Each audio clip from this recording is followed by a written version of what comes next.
حویلی کی بیٹھک میں گہرا سکوت طاری تھا، جہاں جلتے فانوس کی زرد روشنی مدھم ہو رہی تھی، مگر دادا جان کے چہرے پر پڑتی روشنی اب بھی ان کے دبدبے کو نمایاں کر رہی تھی۔ لکڑی کے پرانے صوفے پر وہ اپنی کمر سیدھی کیے بیٹھے تھے، آنکھوں میں وہی صدیوں پرانی جاہو جلال کی جھلک اور ماتھے پر سختی کی سلوٹیں، جو اس بات کی گواہ تھیں کہ ان کا فیصلہ اٹل تھا۔ ان کے سامنے شاہ زیب کھڑا تھا، آنکھوں میں سرکشی لیے، جبڑے بھینچے ہوئے، ہاتھ مٹھیوں میں جکڑے ہوئے، جیسے خود کو قابو میں رکھنے کی کوشش کر رہا ہو۔ میں کسی قیمت پر بھی نورین سے شادی نہیں کروں گا دادا جان۔ اس کی آواز سخت اور دو ٹوک تھی، جیسے پتھر پر ضرب لگانے والے ہتھوڑے کی گونج۔ یہ بات آپ ذہن نشین کر لیں۔ دادا جان کے چہرے پر ایک لمحے کو خاموشی چھا گئی۔ وہ غصے کے عالم میں اسے گھور رہے تھے۔ ابھی وہ مزید کچھ کہتا اس سے پہلے ہی وہ دھاڑے، اگر شاہ زیب تم نے ہمارے حکم کی تابع داری نہیں کی تو ہم تم سے تمام واسطے، تمام تعلق توڑ لیں گے۔ کمرے کی دیواریں جیسے اس دھاڑ سے لرز گئیں۔ شاہ زیب نے گہری سانسیں لی اور آگے بڑھ کر دونوں ہاتھ میز پر رکھ دیے۔ آپ اس بات کو کیوں بھول بیٹھے ہیں دادا جان کہ وہ اسی عورت کی بیٹی ہے جس نے ہمارے پورے خاندان کی عزت کو مٹی میں ملا دیا تھا، ہمارا پورا خاندان تباہ کر دیا۔ اس کی آواز میں نفرت کی سلگتی چنگاریاں تھیں، الفاظ زہر میں بجھے ہوئے تھے۔ اور آپ اس کی بیٹی کو پناہ دینا چاہتے ہیں؟ آپ اسی خون کو اپنے خاندان میں شامل کرنا چاہتے ہیں جس نے ہمارے نام کو بدنام کیا تھا؟ دادا جان کی نظریں شاہ زیب کے چہرے پر گڑ گئیں۔ وہ آہستہ سے کھڑے ہوئے اور ان کے بدن میں وقار اور دبدبا تھا۔ میں کچھ نہیں جانتا، بس اتنا جانتا ہوں کہ اگر تم نے ہمارا حکم نہیں مانا تو سب ختم۔ ان کی آواز میں ایک ایسا فیصلہ تھا جو پتھر پر لکیر تھا۔ ہمیں کس کو پناہ دینی ہے اور کس کو نہیں، یہ فیصلہ ہم کریں گے، تم نہیں۔ شاہ زیب کے چہرے کی سرخی مزید گہری ہو گئی۔ اس نے ایک لمحے کے لیے کچھ بولنے کو لب کھولے، مگر پھر شاید اس کے اندر کی جنگ نے اسے خاموش کروا دیا۔ اس کے ہاتھوں میں لرزش آ گئی، جسے ضبط کی آخری حدوں کو چھو رہا ہو۔ پھر اچانک اس نے سر جھٹکا، پیر پٹکے اور غصے سے دندناتا ہوا دروازے کی طرف بڑھا۔ دروازہ زوردار آواز کے ساتھ کھلا اور باہر کی تاریک راہداری میں اس کے مضبوط قدموں کی آواز گونجنے لگی۔ دادا جان وہیں کھڑے رہے، ان کے چہرے پر اب مایوسی دہرائی تھی۔ انہیں معلوم تھا کہ اس کا یہی رد عمل آنا ہے، لیکن انہیں یقین تھا کہ وہ اس کو منا لیں گے۔ لیکن کیسے؟ اس بات کو انہیں بالکل علم نہیں تھا۔ رات گہری ہو چکی تھی، حویلی کے لان میں ہلکی ہلکی ہوا چل رہی تھی، مگر شاہ زیب کے اندر بھڑکنے والی آگ کے سامنے یہ ہوا بے بس تھی۔ وہ تیز قدموں سے لان میں ٹہل رہا تھا، اس کی آنکھوں میں سرخی اور چہرے پر تناؤ کی سخت لکیریں واضح تھیں۔ ہاتھ میں سلگتی سگریٹ کی روشنی اندھیرے میں چمک رہی تھی۔ وہ بار بار سگریٹ کو لبوں سے لگاتا اور پھر دھواں فضا میں چھوڑ دیتا، جیسے اس دھوئیں کے ساتھ اپنی الجھنیں بھی ہوا میں تحلیل کرنا چاہتا ہو، مگر وہ الجھنیں اور زیادہ گہری ہو رہی تھی۔ ایک جھٹکے سے وہ لان کے ایک طرف پڑی بینچ پر بیٹھ گیا، سر پیچھے ٹکایا اور آنکھیں بند کر لیں، مگر جیسے ہی پلکیں جھپکی، ماضی کے وہ زخم دہکنے لگے جنہیں وہ کب کا دفن کر چکا تھا۔ کم از کم وہ یہی سمجھتا تھا کہ دفن کر چکا ہے۔ بھائی پلیز مجھے معاف کر دیں، میں اس کے بغیر نہیں رہ سکتی۔ ایک کپ کپاتی ہوئی نسوانی آواز جو کانوں میں چبھتی تھی۔ یہ دادا جان کی بہن فریدہ بیگم تھی جو ہاتھ جوڑے کھڑی تھی۔ نوکر کے ساتھ بھاگنے کا سوچا بھی کیسے فریدہ؟ ہمارے خاندان کی عزت کو روننے سے پہلے ایک بار بھی نہیں سوچا؟ دادا جان کی دھاڑ آج بھی ویسے ہی گونج رہی تھی، جیسے وہ منظر حقیقت میں اس کے سامنے ہو، مگر فریدہ بیگم نہ رکی نہ پلٹی، بس ایک نظر اپنے بھائی کو دیکھا اور اندھیرے میں غائب ہو گئی۔ اگلی صبح خاندان پر جیسے قیامت آ گئی، لوگ انگلیاں اٹھا رہے تھے، حویلی کی دیواریں بدنامی کے بوجھ سے لرز رہی تھی، اور دادا جان وہ اپنی بہن کے داغ کو سہ نہ سکے۔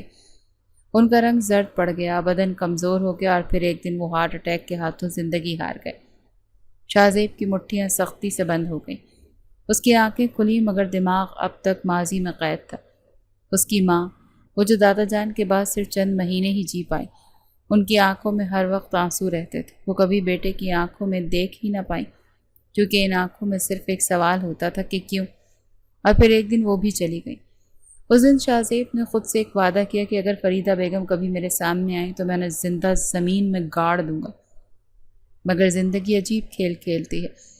فریدہ بیگم تو اس کے ہاتھ نہیں آئی، مگر ان کی بیٹی نورین 18 سال بعد حویلی آ پہنچی، وہی چہرہ، وہی آنکھیں، وہی نرم لہجہ۔ نانا سائیں، میں کہیں اور نہیں جا سکتی۔ امی نے مرتے وقت کہا تھا کہ جب اس دنیا میں تمہارا کوئی نہ رہے تو یہاں آ جانا، یہ تمہارا گھر ہے۔ شاہزیب کا دماغ جیسے بھگ سے اڑ گیا۔ اس عورت کی بیٹی جس کی وجہ سے اس کے ماں باپ مٹی میں جا سوئے، آج اس کی پناہ مانگ رہی تھی، اور دادا جان اسے اپنا نام دینا چاہتے تھے۔ ناممکن۔ وہ دانت پیس کر بولا، اس کا بس نہیں چلتا، وہ سب کچھ جلا دیتا، مگر وہ بے بس نہیں تھا۔ وہ بس ان لمحوں میں قید تھا جنہوں نے اس کی زندگی کو پتھر کر دیا تھا۔ وہ تیزی سے اٹھا، سگریٹ زمین پر پھینکی اور بوٹ سے مسل دی، جیسے وہ نورین کے وجود کو بھی کچل دینا چاہتا۔ یہ شادی نہیں ہوگی، کبھی نہیں۔ جس عورت کی وجہ سے میرا خاندان برباد ہوا، میں اس کی بیٹی کو بھی برباد کر دوں گا۔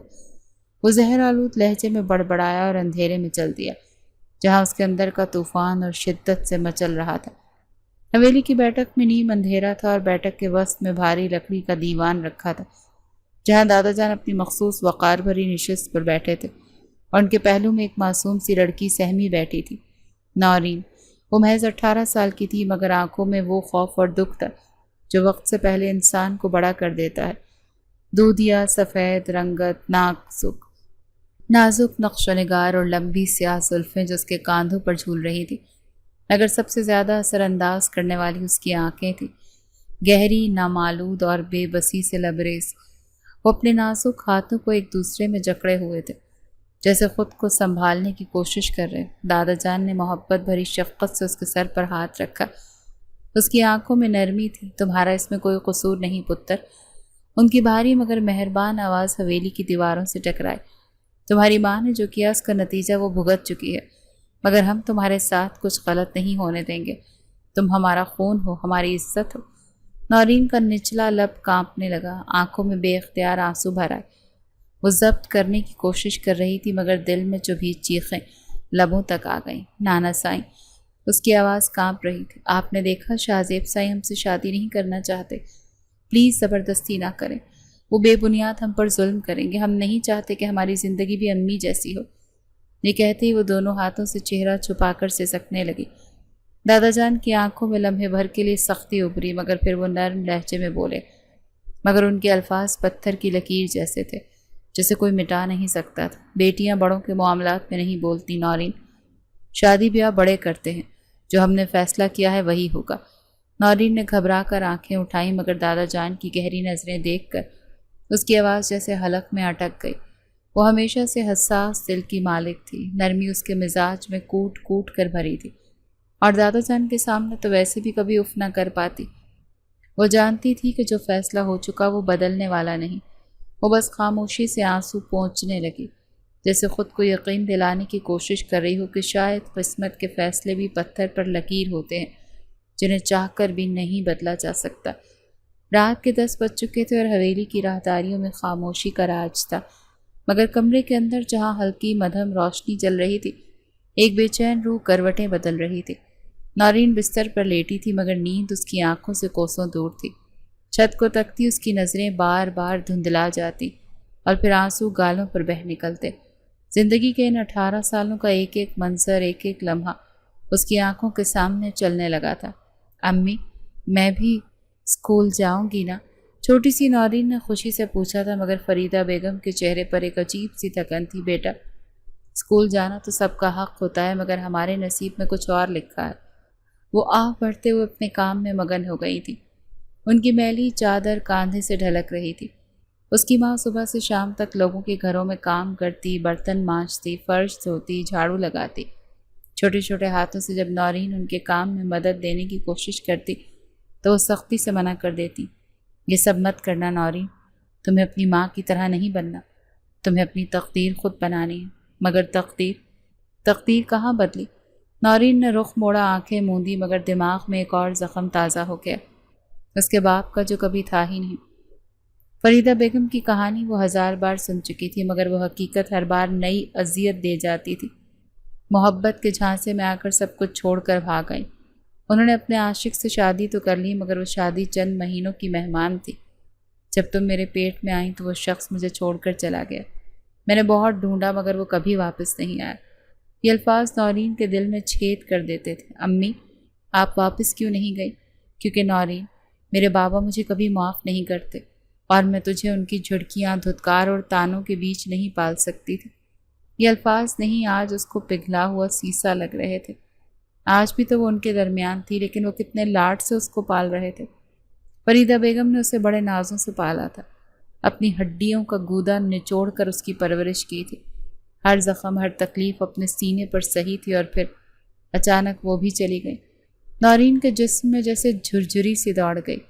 اس نے تکیہ زور سے اپنے منہ پر رکھ لیا تاکہ سسکیوں کی آواز باہر نہ جا سکے۔ امی، آپ مجھے اکیلا کیوں چھوڑ گئیں؟ وہ ہچکیوں کے درمیان بڑبڑائی۔ فریدہ بیگم کے آخری الفاظ پھر سے اس کے کانوں میں گونجے۔ تمہارے نانا کا گھر تمہارا گھر ہے، وہ تمہیں پناہ دیں گے، سب بتا دینا، وہ تمہیں اپنائیں گے۔ مگر کیا واقعی؟ کیا شاہ زیب کا وہ نفرت بھرا چہرہ، وہ خون آشام نظریں اس بات کا ثبوت نہیں تھی کہ وہ یہاں اجنبی تھی، کہ وہ اب بھی اسی عورت کی بیٹی تھی جو خاندان کی عزت کو مٹی میں ملا کر چلی گئی تھی؟ یہ کیا ہو گیا ہے میرے ساتھ؟ وہ خود سے سوال کر رہی تھی، مگر جواب دینے والا کوئی نہیں تھا۔ رات گہری ہوتی جا رہی تھی، مگر اس کے دل کا زخم ہر گزرتے لمحے کے ساتھ تازہ ہوتا جا رہا تھا۔ شاہ زیب سمجھتا تھا کہ اذیت محض اس نے برداشت کی ہے، لیکن وہ جانتا ہی نہیں تھا کہ اذیت اس معصوم نے بھی برداشت کی ہے۔ لیکن وہ صبر کرنے پر بھروسہ رکھتی ہے، اسی لیے ابھی تک اس نے اپنی اذیتیں کسی کے سامنے ظاہر نہیں کی تھی۔ کمرے میں گھپ اندھیرا تھا، لیکن کھڑکی سے آتی چاندنی فرش پر سفید دھاریوں کی صورت بکھری ہوئی تھی۔ کمرے کی خاموشی میں نورین کی دھیمی سسکیاں گونج رہی تھیں۔ وہ ابھی بھی آنکھیں بند کیے ماضی کے زخموں میں الجھی ہوئی تھی کہ اچانک دروازہ دھڑام سے کھلا۔ وہ ایک جھٹکے سے اٹھ کر بیٹھ گئی۔ خوف کے مارے اس کے ہاتھ لرز گئے۔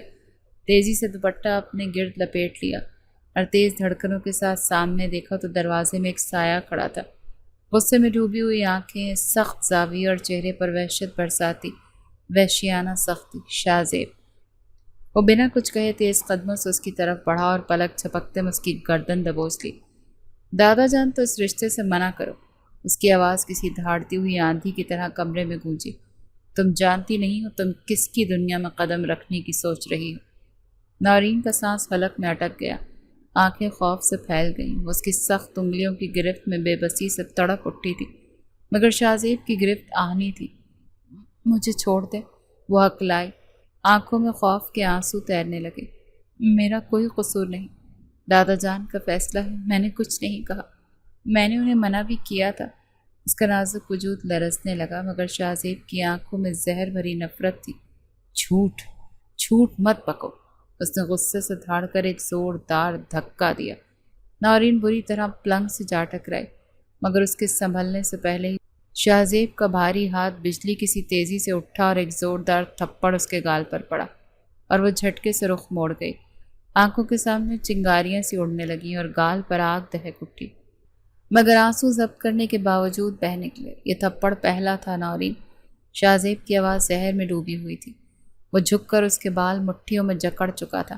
اس کا چہرہ اس کے قریب تھا، مگر قربت میں نفرت کی ایک دیوار تھی، برف کی طرح سرد، انگاروں کی طرح دہکتی۔ یاد رکھنا، اس نے دانت پیس کر کہا، میری زندگی میں تمہیں ذلت کے علاوہ کچھ نہیں ملے گا۔ میں تمہیں برباد کر دوں گا، تمہیں ختم کر دوں گا۔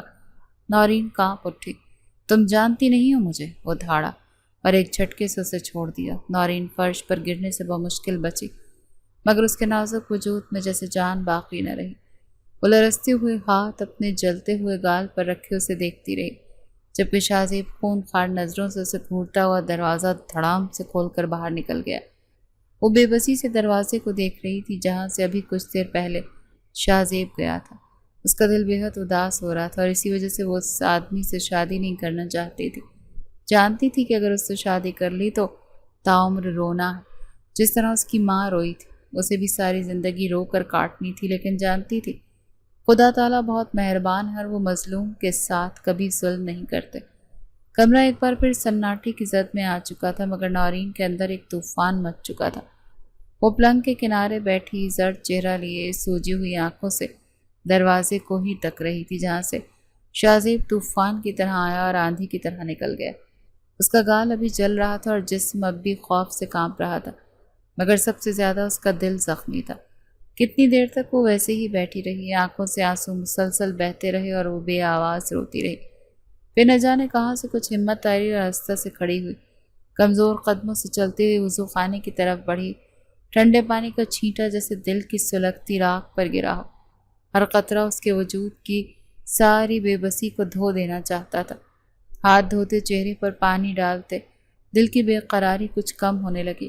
وضو کر کے وہ باہر آئی۔ رات کی تاریکی میں حویلی کی راہداریوں میں ہلکی روشنی پھیلی ہوئی تھی اور اس خاموشی میں ہوا کا سرسرانا کسی دکھ بھری لوری کی مانند محسوس ہو رہا تھا۔ نورین نے نظر اٹھا کر آسمان کو دیکھا تو ستارے چمک رہے تھے جیسے اس کے آنسوں کے گواہ بنے ہوں۔ وہ آہستہ آہستہ چلتی ہوئی نماز کی جگہ پہنچی، مصلی کو دیکھا اور پھر دھیرے سے اس پر بیٹھ گئی۔ کانپتے ہاتھوں سے دوپٹہ سر پر ٹھیک کیا، پھر اللہ کے حضور کھڑی ہو گئی۔ اللہ اکبر! الفاظ نکلے تو دل کی دنیا جیسے تھم گئی۔ وہ سجدے میں گئی اور وہیں دھاڑے مار کر رو پڑی۔ یا اللہ، میں بہت تھک گئی ہوں۔ اس کی سسکیاں گونجنے لگیں۔ بچپن سے لے کر آج تک میں نے صرف تکلیفیں دیکھی ہیں۔ میری ماں نے میری خاطر سب کچھ چھوڑ دیا، مگر ان کے نصیب میں صرف درد آیا۔ میں نے ان کے ساتھ بھوک دیکھی، ذلت دیکھی، آنسو دیکھے، اور جب وہ مجھے اس دنیا میں اکیلا چھوڑ گئیں تو میں نے صبر کیا۔ اللہ، میں نے صبر کیا۔ آنسو تیزی سے بہہ رہے تھے مگر دل کی اذیت کم نہیں ہو رہی تھی۔ یا اللہ، اگر میں واقعی کسی کے گناہوں کی سزا بھگت رہی ہوں تو مجھے معاف کر دے، اور میں بے قصور ہوں، میں نے کسی کا کچھ نہیں بگاڑا، مگر پھر بھی ہر طرف سے طعنے، نفرت اور ذلت ہی میرا مقدر کیوں بنا دی گئی ہے۔ وہ پھر سے سجدے میں گر گئی۔ یا رب، میرا کوئی نہیں جو میرے آنسو پہنچے، جو میرے حق میں بات کرے، جو مجھے سہارا دے۔ میں تنہا ہوں، بس تو ہے اور بس تو ہی ہے۔ سانسیں بے ترتیب ہو رہی تھی اور آواز آنسوؤں میں ڈوب چکی تھی۔ اگر یہ میرا امتحان ہے تو مجھے ہمت دے، مجھے صبر دے۔ اگر یہ میری قسمت ہے تو مجھے اس میں طاقت دے، مگر اگر میرے لیے کہیں بھی کوئی خیر لکھی ہے تو مجھے وہاں پہنچا دے۔ مجھ پر رحم کر دے، میرے حق میں بہتر فیصلہ کر دے۔ وہ بے بسی سے اللہ کے حضور اپنی پیشانی رگڑ رہی تھی، شاید اپنے نصیب کی سختی کو پگھلانے کی کوشش کر رہی تھی۔ میرے دل میں کسی کے لیے نفرت نہیں میرے رب، مگر میں اس دنیا میں اتنی بے بس کیوں ہوں؟ لمحے گزرتے جا رہے تھے مگر وہ وہیں بیٹھی اپنی اللہ سے اپنی تقدیر کے فیصلے کی بھیک مانگتی رہی۔ وہ ایسی ہی تھی، جب تھک جاتی تھی تو اللہ کے حضور سجدہ ریز ہو کر اپنے دل کا تمام غبار نکال دیتی تھی، اور آج بھی اس نے ایسے ہی کیا تھا۔ پہلے ماضی کی یادیں اور پھر اچانک شاہ زیب کی آمد اس کا دل و دماغ ہلا چکی تھی۔ وہ ایک ننھی سی جان تھی اور اتنے ظلم، اتنی اذیتیں وہ برداشت نہیں کر پا رہی تھی۔ رات قطرہ قطرہ کر کے پگھلتی چلی گئی تھی۔ صبح کا سورج پوری آب و تاب سے چمکا تھا اور کمرے میں مدھم روشنی پھیلی ہوئی تھی۔ کھڑکی کے پردے ہلکی ہلکی ہوا میں ہل رہے تھے۔ نورین تھکن سے گہری نیند سو رہی تھی۔ رات کی بے بسی اور آنسوؤں نے اسے مزید کمزور کر دیا تھا۔ وہ گہری نیند میں ہی تھی جب اچانک دروازے پر ہلکی سی دستک ہوئی، مگر وہ اتنی مدہوش تھی کہ کوئی حرکت نہ کر سکی۔ کچھ لمحے بعد پھر سے دروازہ بجا، اس بار ذرا زور سے۔ وہ گھبرا کر جاگ اٹھی اور دل دھک دھک کرنے لگا۔ ہاتھ خود بخود گال پر جا پڑا جہاں رات کے زخم ابھی بھی تازہ تھے۔ دروازہ کھولنے کی ہمت نہیں ہو رہی تھی، مگر دستک مسلسل دی جا رہی تھی۔ بے بسی سے اس نے دوپٹہ سر پر لیا اور لرزتے قدموں کے ساتھ دروازہ کھولا تو سامنے ملازمہ کھڑی تھی۔ چہرے پر ایک عام سی سنجیدگی لیے وہ بڑے خان سائیں بلا رہے ہیں۔ نورین نے لب بھینچ کر سر ہلایا، بغیر کچھ کہے پلٹ گئی اور اس کے پاس کسی سے کچھ کہنے کی ہمت ہی کہاں بچی تھی۔ وہ خاموشی سے واش روم میں داخل ہوئی، ٹھنڈے پانی سے چہرہ دھویا، آئینے میں اپنی سوجی ہوئی آنکھیں دیکھیں اور پھر آہستہ سے اپنی بکھری زلفوں کو سنوارا۔ دوپٹے کو اچھی طرح سے لپیٹ کر خود کو حوصلہ دینے کی کوشش کی اور دروازہ کھول کر باہر نکلی۔ حویلی کی لمبی راہداریاں خاموش تھیں، بس کہیں کہیں ملازم اپنے کاموں میں مصروف تھے۔ سیڑھیوں کی طرف قدم بڑھائے تھے کہ اچانک سامنے سے کوئی تیزی سے چڑھتا ہوا آیا اور ایک زوردار ٹکر ہوئی۔ نورین کا پیر لڑکھڑایا، جسم ہوا میں معلق ہوا اور وہ نیچے گرنے ہی والی تھی کہ کسی نے سختی سے اس کا بازو پکڑ لیا۔ اتنی نازک جان ہو پھر بھی زبان بہت چلتی ہے۔ وہی خوفناک آواز، وہی سرد لہجہ۔ شاہ زیب، نورین نے کانپتے ہوئے نظر اٹھائی۔ وہ قریب تھا، بہت قریب، آنکھوں میں طوفان لیے غصے سے بھڑکتا ہوا۔ مجھے چھوڑ دیں، وہ بے بسی سے بولی۔ شاہ زیب نے گرفت مزید سخت کی، چہرے پر ایک سنگین مسکراہٹ ابھری۔ چھوڑ دوں؟ ابھی؟ وہ جھٹکا دیتے ہوئے بولا تو اس کی چیخ برآمد ہوئی۔ اس کے چہرے پر اب ایک شرارتی مسکراہٹ پھیل گئی۔ لیکن میری ایک شرط ہے، پہلے نیچے جا کر دادا جان کو انکار کرو۔ نورین نے حیرت سے اسے دیکھا، اس کی سانس رکنے لگی۔ کیا؟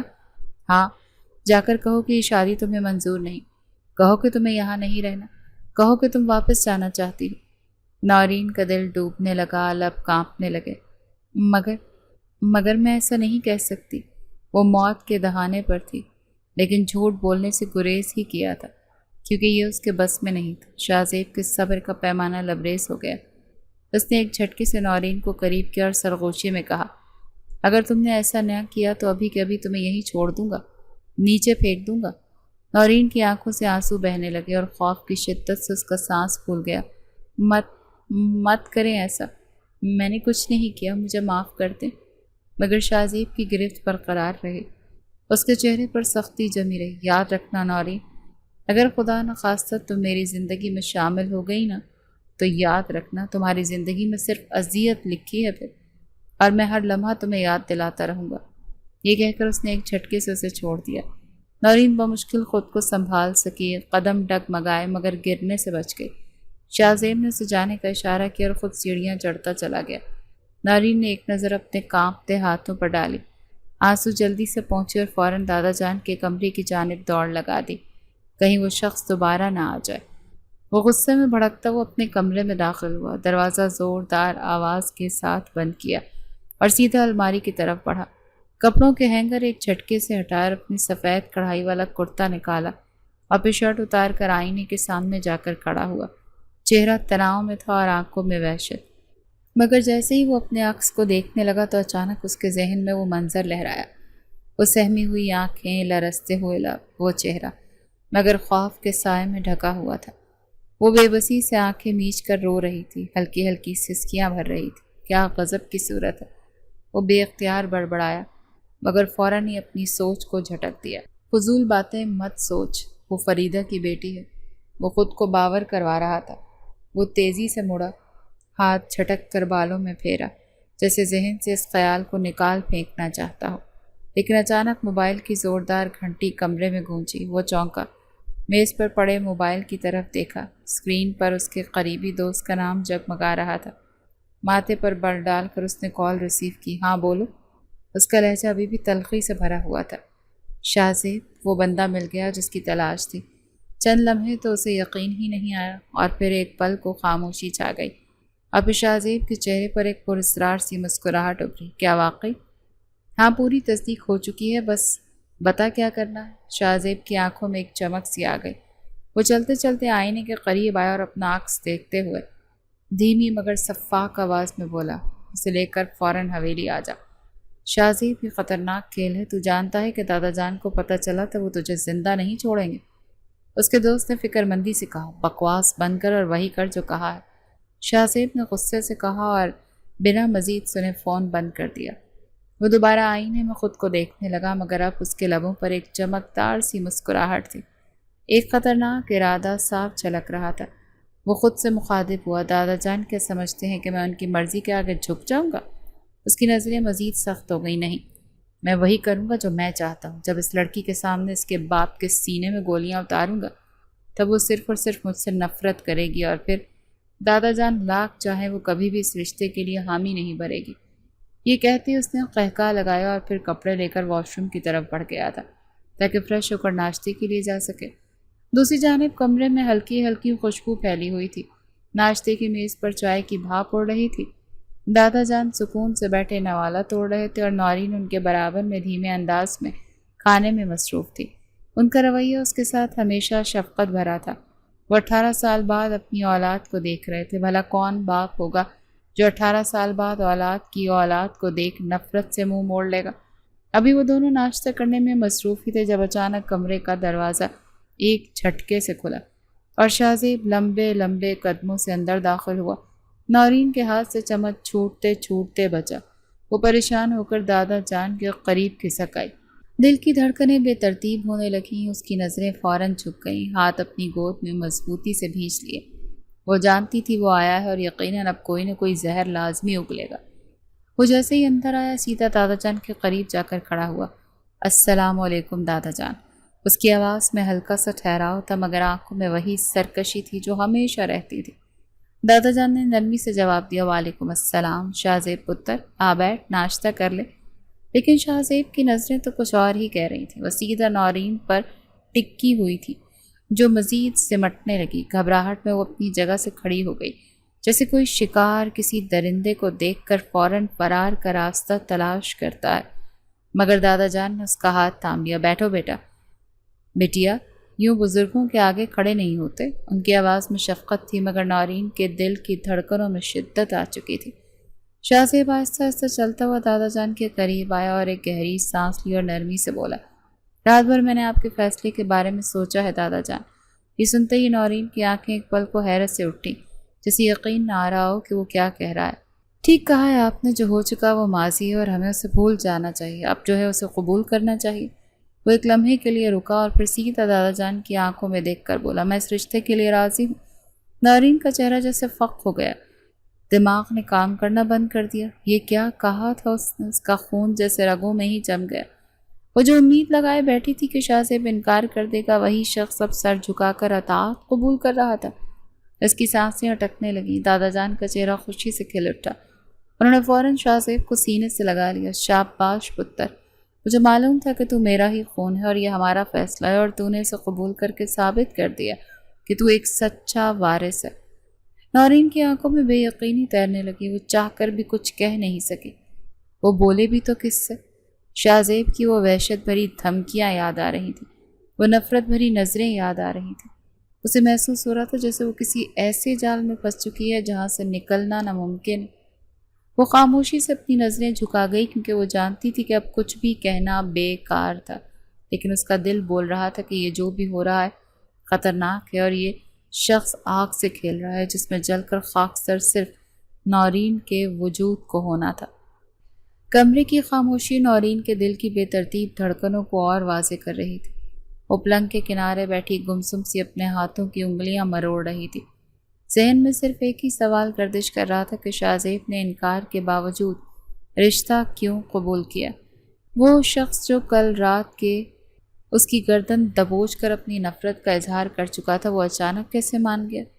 اسے کچھ سمجھ نہیں آ رہا تھا۔ ہمت کر کے وہ اپنی جگہ سے کھڑی ہوئی۔ اس کے قدم من بھاری ہو رہے تھے، جیسے زمین نے جکڑ لیا ہو، مگر وہ اپنے دل کی الجھنوں کو جواب چاہتی تھی۔ دھیرے دھیرے چلتی ہوئی شاہ زیب کے کمرے کی طرف بڑھی۔ دل کی دھڑکن تیز ہو رہی تھی، ہاتھ پسینے سے نم ہو چکے تھے۔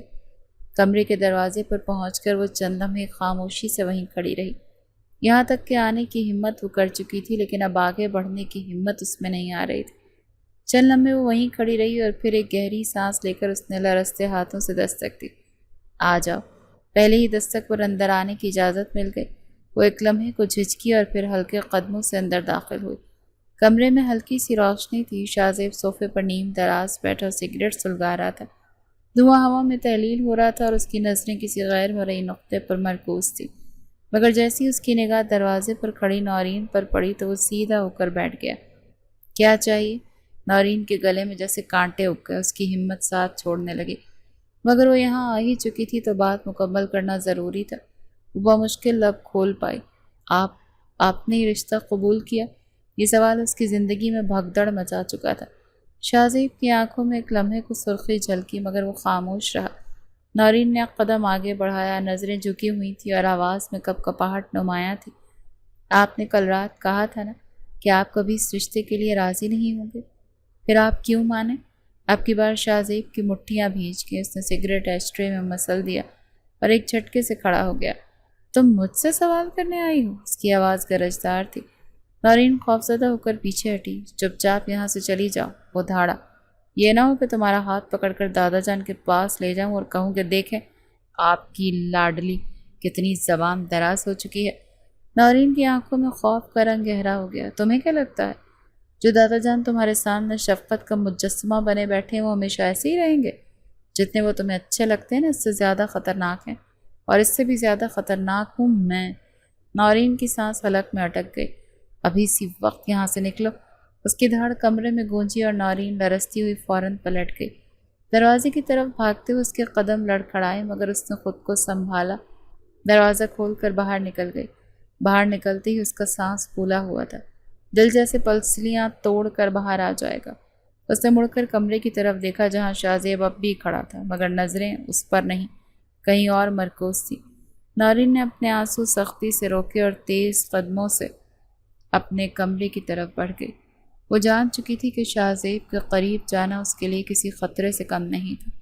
وہ تو اس بات پر حیران تھی کہ وہ یہاں تک بھی کیسے آ گئی، لیکن اب چپ ہو گئی تھی، کیونکہ جو ہونا تھا وہ ہو کر ہی رہنا تھا۔ وہ کچھ بھی کر لیتی، منظر تبدیل نہیں ہو سکتا تھا۔ اگلی صبح کا سورج پوری آب و تاب سے چمکا تھا۔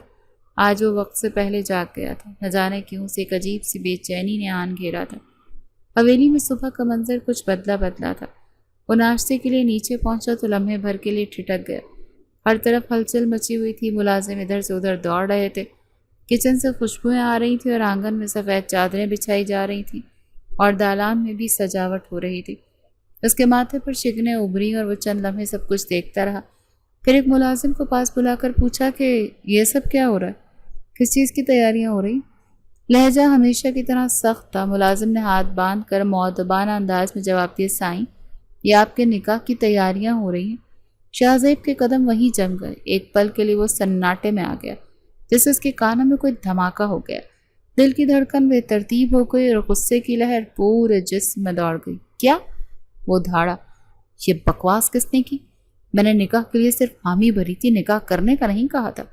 ملازم نے نظریں جھکا لی، سائیں، یہ تو بڑے خان سائیں کا حکم ہے، نکاح دوپہر کو 2 بجے ہونا ہے۔ شاہ زیب کے ہاتھ مٹھیاں بن گئے، اس کا خون کھولنے لگا اور وہ تیز قدموں سے دادا جان کے کمرے کی طرف بڑھا۔ دروازہ بغیر دستک دیے دھکیل کر اندر داخل ہوا۔ دادا جان اپنی کرسی پر بیٹھے تھے اور ان کے ہاتھ میں تسبیح تھی۔ شاہ زیب غصے سے ان کے سامنے کھڑا ہو گیا۔ دادا جان، یہ سب کیا ہو رہا ہے؟ اس کی آواز میں سختی تھی۔ دادا جان نے سکون سے اس کی طرف دیکھا۔ بیٹھ جاؤ شاہ زیب۔ میں بیٹھنے نہیں آیا، جواب لینے آیا۔ شاہ زیب نے بے صبری سے کہا، میں نے نکاح کے لیے راضی ہونے کی بات کی تھی، یہ نہیں کہا تھا کہ فوراً نکاح کر لوں گا۔ آپ نے ایک دن بھی مجھے نہیں دیا۔ ایسے کیسے آپ میری زندگی کا اتنا بڑا فیصلہ اتنی جلد بازی میں لے سکتے ہیں؟ دادا جان نے گہری سانس لی پر اپنی تسبیح میز پر رکھتے ہوئے بولے، ہم نے فیصلہ کر لیا، نکاح دوپہر 2 بجے ہوگا۔ دادا جان، شاہ زیب کی آواز بلند ہوئی، یہ زبردستی ہے۔ دادا جان نے اب کی بار سخت لہجے میں کہا، یہ زبردستی نہیں، تمہاری ذمہ داری ہے، جو فیصلہ ہم نے کیا وہی ہوگا، تمہیں نکاح کرنا ہی ہوگا۔ شاہ زیب نے اپنے دانت پیسے، لیکن میں… دادا جان نے ہاتھ اٹھا کر اسے خاموش کرا دیا۔ بہت ہو گیا شاہ زیب، تمہاری ماں نے تمہیں بہت لاڈ دیا ہے، مگر یہ حویلی ہماری ہے، یہاں ہمارے فیصلے چلتے ہیں۔ نکاح آج ہی ہوگا اور تم تیار ہو جانا۔ شاہ زیب کی مٹھیاں مزید بھیج گئیں۔ وہ اپنی بے بسی پر جل اٹھا۔ جو وہ چاہتا تھا وہ ہو نہیں پایا تھا۔ ایسے کیسے وہ اس لڑکی کو اپنے نکاح میں لے سکتا تھا جس سے تعمر اس نے نفرت کی تھی؟ دادا جان، یہ غلط ہے، ہم نے کہہ دیا تو کہہ دیا۔ گرجدار آواز دادا جان کی گونجی تھی۔ شاہ زیب نے ایک لمحے کے لیے ان کی سخت نظریں دیکھی اور پھر تیزی سے پلٹ کر کمرے سے باہر نکل آیا۔ غصے سے اس کے چہرے کی نسیں بھی تن چکی تھی۔ وہ یہ نکاح نہیں چاہتا تھا اور اب اسے ہر حال میں اسے روکنا تھا، لیکن اب سب کچھ ریت کی مانند پھسلتا وہ محسوس ہو رہا تھا۔ گاؤں بھر میں دعوت عام کا اعلان کر دیا گیا تھا۔ اگر وہ عین موقع پر نکاح سے انکار کرتا تو پوری زندگی حویلی پر تھو تھو ہوتی اور وہ ذلت برداشت کرنے کے موڈ میں ہرگز بھی نہیں تھا۔ وقت دھیرے دھیرے گزرتا جا رہا تھا۔ حویلی کے بڑے ہال میں نکاح کی تقریب سجی تھی۔ کمرے میں ایک عجیب سا سکوت طاری تھا، جیسے ہوا بھی رک گئی ہے۔ خاندان کے بزرگ ایک طرف بیٹھے تھے جبکہ قاضی صاحب سامنے موجود تھے۔ کچھ خواتین نورین کے گرد بیٹھی تھیں۔ ان کے چہرے پر ایک لال دوپٹہ تھا جو اس کی آنکھوں میں سمٹتے آنسوؤں کو چھپا نہیں پا رہا تھا۔ قاضی صاحب نے کاغذ سیدھا کیا اور سنجیدہ لہجے میں بولے، بیٹی، آپ کا نکاح شاہ زیب خان کے ساتھ مقرر کیا گیا ہے، کیا آپ کو یہ نکاح قبول ہے؟ نورین کے لب سلے ہوئے تھے، اس کی آنکھیں سرخ تھیں، دل زنجیروں میں جکڑا محسوس ہو رہا تھا۔ وہ سانس بھی مشکل سے لے رہے تھے، آنسو اس کے گالوں کو بھگو رہے تھے، مگر وہ بول نہیں پا رہی تھی۔ بیٹی، نکاح قبول ہے؟ قاضی صاحب نے دوبارہ پوچھا۔ نورین کی خاموشی ماحول کو مزید بوچھل کر گئی۔ سب لوگ ایک دوسرے کو دیکھنے لگے۔ دادا جان نے گہری نظر اس پر ڈالی، پھر آگے بڑھ کر نرمی سے اس کے سر پر ہاتھ رکھا۔ بولو بیٹی، قبول ہے۔ ان کی آواز میں نرمی اور حکم دونوں شامل تھے۔ نورین کے لب لرزے، آنکھیں مزید بھر آئیں۔ ایک پل کے لیے وہ سوچنے لگی کہ کیا کرے، کہاں جائے، لیکن کوئی راہ نظر نہیں آئی اور آخر کار ہچکیوں میں ڈوبی آواز نکلی، قبول ہے۔ کمرے میں سناٹا چھا گیا۔ دادا جان نے سر ہلایا جیسے اپنے فیصلے پر مطمئن ہو گئے ہوں۔ قاضی صاحب نے کاغذ پر دستخط لیے اور اب رخ شاہ زیب کی طرف موڑ لیا۔ شاہ زیب جو تمام وقت خاموشی سے بیٹھا گہری نظروں سے ارد گرد دیکھ رہا تھا، اس کے ذہن میں جو منصوبہ تھا وہ پایہ تکمیل تک پہنچ ہی نہیں پایا تھا، جس کے تحت یہ نکاح کسی قیمت پر نہ ہوتا۔ وہ نورین کے باپ کو مار کر اسے ہمیشہ کے لیے اپنے خلاف کر دینا چاہتا تھا، مگر بدقسمتی سے اس کے دوستوں کو نورین کے والد کو لانے میں 2 دن کا وقت لگ رہا تھا۔ لیکن دادا جان نے یہ نکاح اچانک ہی 1 دن پہلے طے کروا دیا تھا۔ سب کچھ اس کی توقع کے برعکس ہو رہا تھا۔ اس کے پاس کوئی اور راستہ نہیں بچا تھا۔ شاہ زیب خان، آپ کو یہ نکاح قبول ہے؟ قاضی صاحب نے رسمی انداز میں پوچھا۔ شاہ زیب نے کوئی جواب نہیں دیا۔ وہ خاموش رہا، آنکھیں نیچے جھکائے، گہری سوچوں میں غرق۔ اس کے ذہن میں یہی چل رہا تھا کہ یہ نکاح غلط ہے، یہ سب کچھ غلط ہو رہا ہے، مگر اب کچھ نہیں ہو سکتا۔ بیٹا، نکاح قبول ہے؟ قاضی صاحب نے دوبارہ سوال کیا۔ شاہ زیب کی نظریں سامنے بیٹھی نورین پر ٹک گئیں جو رو رہی تھی۔ اس کے آنسو، اس کا کانپنا، اس کا سسکنا، سب کچھ اسے مزید بے چین کر رہا تھا۔ وہ چند لمحے خاموش رہا، پھر سختی سے مٹھی بند کر کے گہری سانس لی۔ جو کچھ وہ چاہتا تھا وہ نہیں ہو سکا، جو ہونا تھا وہ ہو رہا تھا، اور آخر کار سنجیدگی سے اس کے لب ہلے، قبول ہے۔ ہال میں جیسے سارا ماحول ایک لمحے میں رک سا گیا۔ قاضی صاحب نے مسکرا کر کاغذ پر دستخط کیے۔ نکاح مکمل ہو گیا، مگر شاہ زیب کے دل میں ایک طوفان برپا تھا۔ اس کے ہونٹوں پر ایک سخت مسکراہٹ ابھری۔ یہ نکاح ختم کرنا ابھی بھی ممکن تھا، ابھی کھیل باقی تھا، لیکن اب دل بے چین ہو رہا تھا۔ کیا اس لڑکی کے ساتھ یہ کرنا ٹھیک ہوگا؟ وہ بری طرح الجھ چکا تھا۔ تھوڑی دیر بعد ہی ملازموں کے ہمراہ دادا جان نے نورین کو اس کے کمرے میں پہنچا دیا تھا۔ وقت گزرتا جا رہا تھا اور اب رات ہو گئی تھی۔ تھک ہار کر وہ جب اپنے کمرے کی طرف بڑھا تو دل اس کا بھی بے چین تھا۔ کمرے کا دروازہ بند ہوتے ہی شاہ زیب نے گردن موڑ کر نورین کو دیکھا تھا، جو پہلے ہی خوف کے مارے کونے میں دبکی ہوئی تھی۔ کمرے میں ہلکی روشنی تھی جو اس کے سہمی ہوئی چہرے پر پڑ کر اس کی بے بسی کو مزید نمایاں کر رہی تھی۔ وہ بار بار اپنے ہاتھوں کو مروڑ رہی تھی، جیسے کچھ کہنا چاہتی ہو مگر زبان ساتھ نہ دے رہی۔ شاہ زیب نے ایک زہریلی مسکراہٹ کے ساتھ قدم بڑھایا۔ اس کے جوتوں کی آواز کمرے کے سکوت میں گونجی اور ہر قدم کے ساتھ نورین کا دل مزید لرزنے لگا۔ جیسے ہی وہ اس کے قریب پہنچا، ایک جھٹکے سے اس کا بازو دبوچ لیا۔ تم میرے نکاح میں آ گئی ہو، پر میں تم پر تھوکنا بھی پسند نہیں کرتا۔ اس نے بازو کو اتنی زور سے جھٹکا دیا کہ نورین تکلیف سے سسک اٹھے۔ شاہ زیب، اس کے لبوں سے سرگوشی میں اس کا نام نکلا، مگر اگلے ہی لمحے وہ دھاڑا، خبردار جو دوبارہ میرے سامنے آئی، اگر آئی تو اسی وقت 3 لفظ بول کر اس گھر سے دھکے دے کر نکال دوں گا۔ نورین کے جسم میں جیسے جان ہی نہ رہی۔ وہ ہکا بکا ساکت کھڑی تھی، جبکہ شاہ زیب نے بغیر کسی رحم کے اسے دروازے کی طرف گھسیٹا اور ایک جھٹکے سے باہر دھکیل دیا، اور دروازہ زوردار آواز کے ساتھ بند ہو گیا، اور نورین برہنہ پیروں کے ساتھ سرد سنگ مرمر پر گر گئی۔ اس کی سانسیں اکھڑ چکی تھیں، دل دھڑکنے کے بجائے جیسے پسلیوں میں ٹکرا رہا تھا۔ وہ چند لمحے وہیں پڑی رہی اور پھر آہستہ آہستہ اپنے بازوؤں کو سہلاتے ہوئے اٹھی۔ کوریڈور سنسان تھا، رات کی تاریکی میں دیواروں پر لگے فانوس مدھم روشنی دے رہے تھے۔ اس نے سردی سے کانپتے ہوئے اپنی چادر کو اور مضبوطی سے لپیٹ لیا۔ وہ نہیں جانتی تھی کہاں جائے، کس سے کہے کہ اسے پناہ کہیں مل جائے۔ دادا جان کے پاس جائے؟ نہیں، وہ اس کی حالت دیکھ کر کچھ بھی پوچھ سکتے تھے، اور شاہ زیب مزید بگڑ سکتا تھا۔ کچھ سوچ کر وہ نیچے اسٹور روم کی طرف چلی گئی۔ قدم اتنے بوجھل تھے کہ جیسے زمین نے چپک کر آگے بڑھنے سے انکار کر دیا۔ اسٹور کا دروازہ کھول کر اندر داخل ہوتے ہی اس نے جلدی سے دروازہ بند کیا۔ یہ ایک پرانی ویران جگہ تھی۔ ایک طرف پرانی چارپائیاں، لکڑی کے صندوق اور بیکار اشیاء دھول میں لپٹی پڑی تھیں۔ سردی اتنی تھی کہ سانس لیتے اندر جیسے برف جم رہی تھی۔ وہ دیوار کے ساتھ ٹیک لگا کر بیٹھ گئی اور ایک بوسیدہ سی چادر اٹھا کر اپنے گرد لپیٹ لی، لیکن یہ سردی سے بچانے کے لیے ناکافی تھے۔ اس کے دانت آپس میں بج رہے تھے، جسم بے جان سا ہو رہا تھا، سردی جیسے ہڈیوں میں سرایت کر رہی تھی۔ کچھ ہی دیر کے بعد اس کی پلکیں بوجھل ہونے لگیں، سانسیں دھیمی ہونے لگیں اور پھر اندھیرا چھا گیا۔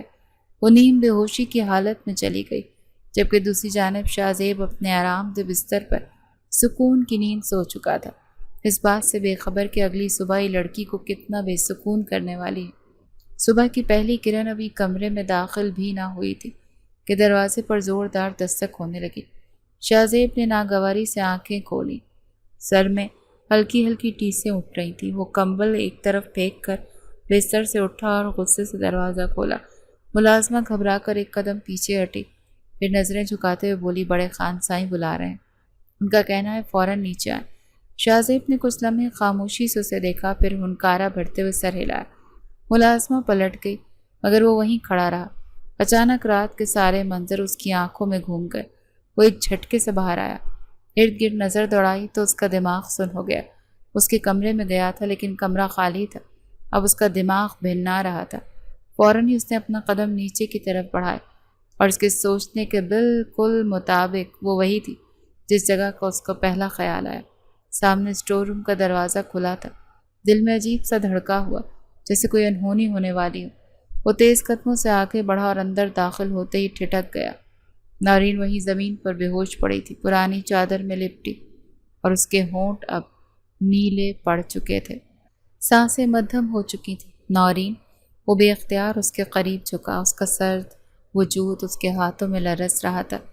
چند لمحوں تک وہ کچھ سمجھ ہی نہ پائے کہ کیا کرے، اور پھر فوراً سے اٹھایا اور تیز قدموں سے اپنے کمرے کی طرف بڑھا۔ اسے بستر پر لٹاتے ہی اس نے لحاف اس کے گرد لپیٹ دیا۔ اس کی سانسیں مزید کمزور ہو رہی تھیں اور شاہ زیب کو احساس ہو گیا کہ اگر کچھ نہ کیا گیا تو بہت دیر ہو جائے گی، اور پھر وہ دھیرے دھیرے اس کے قریب چلا گیا، کیونکہ اسے جسمانی گرمی دینا بے حد ضروری تھا، لیکن نہیں جانتا تھا کہ یہ رشتہ اس کے لیے کتنا معنج رکھے گا۔ اللہ تعالیٰ نے میاں بیوی کے درمیان جو رشتہ قائم کیا ہے، اس میں وہ خود محبت انڈیل دیتا ہے۔ ایسا ہی کچھ اس کے ساتھ ہوا تھا۔ یہ تعلق اس کے لیے محض ایک تعلق نہیں رہا، بلکہ عشق کی انتہا پر پہنچ گیا تھا۔ ایک مہینے کے بعد مری کی برفانی وادیوں میں گاڑی تیزی سے آگے جا رہی تھی۔ کھڑکی اس بار سفید روئی جیسے بادل پہاڑوں پر بکھرے ہوئے تھے۔ موسم خوشگوار اور ہوا میں ہلکی سی خنکی، مگر گاڑی کے اندر سکون کا سا احساس تھا۔ نورین خاموشی سے کھڑکی سے باہر دیکھ رہی تھی، جبکہ شاہ زیب ایک ساتھ بیٹھا اسٹیئرنگ سنبھالے دوسرے ہاتھ سے اس کی گود میں پڑی چادر درست کر رہا تھا، جو بار بار پھسل رہی تھی۔ تمہیں پتہ ہے یہ سب نیا ہے میرے لیے، شاہ زیب نے آہستہ سے کہا۔ نورین نے نظریں اٹھا کر اسے دیکھا، مگر کچھ بولی نہیں۔ شاید میں نے بہت کچھ غلط کیا، بہت کچھ ایسا جو نہیں کرنا چاہیے تھا۔ نورین کی آنکھوں میں ایک لمحے کو درد چمکا، مگر وہ پھر بھی خاموش رہی۔ لیکن میں چاہتا ہوں کہ ہم ایک نئی شروعات کریں جہاں ماضی کے سائے نہ ہوں۔ نورین نے ایک لمحے کو اس کی طرف دیکھا اور پھر آہستہ سے سر جھکا لیا۔ شاہ زیب نے اس کے ہاتھ پر اپنا ہاتھ رکھا اور مدھم مسکراہٹ کے ساتھ آگے دیکھنے لگا۔ گاڑی برفانی راستوں سے چلتی رہی، جیسے زندگی ایک نئے سفر کی طرف بڑھ رہی ہو۔ اس ایک مہینے کے درمیان اس نے نورین کو اتنی محبت دی تھی کہ وہ پرانی تمام باتیں بھولتی چلی گئی اور اب بھی ایک نئی زندگی کی طرف اپنا قدم بڑھا دیے تھے۔ وہ یہی تو چاہتی تھی، اور اب اس کا رب اس کو وہ سب عطا کر رہا تھا، تو بھلا وہ کیوں ان چیزوں سے منہ موڑتی۔ ہنی مون سے واپس آنے کے بعد ان کی زندگی بالکل تبدیل ہو چکی تھی۔ نورین کی نرم مزاجی اور معصومیت نے شاہ زیب کے دل میں جمی برف کو پگھلا دیا تھا۔ وہ جو کبھی اسے صرف نفرت کی نگاہ سے دیکھتا تھا، اب اس کے بغیر ایک لمحہ بھی نہیں رہ پاتا تھا۔ حویلی کے سب لوگ ان کی بدلتی محبت دیکھ کر حیران تھے۔ دادا جان کی آنکھوں میں سکون اور فخر تھا۔ انہوں نے جو فیصلہ کیا وہ درست ثابت ہوا۔ اب نورین حویلی کی ملکہ تھی اور شاہ زیب کا دل اس کا محل۔ اس کا نام اب محض ایک نام نہیں رہا، بلکہ وہ اس کی جان بن چکی تھی، اس کی عزت بن چکی تھی اور اس کے دل و دماغ پر چھا چکی تھی۔ دونوں کچھ دیر خاموش رہے، پھر شاہ زیب نے اسے اٹھایا اور بازوں میں بھر کر حویلی کے اندر لے جانے لگا۔ سردی میں اسے اس کی فکر ہو رہی تھی۔ نورین نے اس کے گلے میں اپنی باہیں ڈال کر چہرے کو چھپاتے ہوئے کہا، مگر شاہ زیب، جو شخص کبھی میرا دشمن تھا وہی میری جان ہے، اور یہ کہانی میرے لیے کسی معجزے سے کم نہیں۔ شاہ زیب مسکرا کر آہستہ سے اس کے کان میں سرگوشی میں بولا، اور مجھے آج بھی یقین نہیں آتا کہ میری زندگی میں تمہارا آنا محض ایک اتفاق نہیں بلکہ میرے دل کی اذیت کو محبت میں بدلنے کا ذریعہ تھا۔